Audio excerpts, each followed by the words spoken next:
मुरबाड तालुक्यातील प्रशासनाचा केंद्रबिंदू आणि नैसर्गिक आपत्ती व्यवस्थापन केंद्र असलेल्या तहसीलदार कार्यालयाचं आवार म्हणजे भटक्या गुरांचा गोठा बनलंय। तर पंचायत समितीच्या इमारतीला गळती लागल्यामुळे ही इमारत देखील अखेरच्या घटका मोजतीये।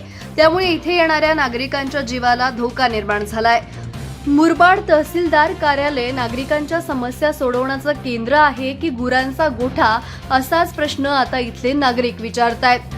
कार्यालयाच्या आवारात इतक्या मोठ्या प्रमाणात जनावरांचा वावर असतो की कामानिमित्त चालणंही मुश्किल होऊन बसतं।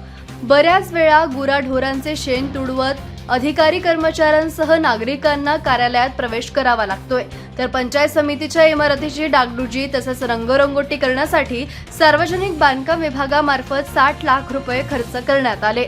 मात्र कार्यालयाच्या पिलरला ठिकठिकाणी तडे गेलेत, तर काही पिलरमधून लोखंडी सळ्या दिसू लागल्यात। राज्याचे मुख्यमंत्री देवेंद्र फडणवीस यांनी या कार्यालयाचं 10 वर्षांपूर्वी उद्घाटन केलं होतं।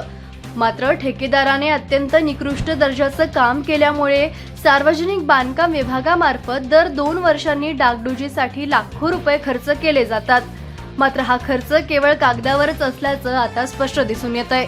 या सर्व अनास्थेवर तहसीलदार कार्यालय आणि पंचायत समिती प्रशासन मूग गिळून गप्प असल्यानं नागरिकांमधून आश्चर्य व्यक्त होतंय।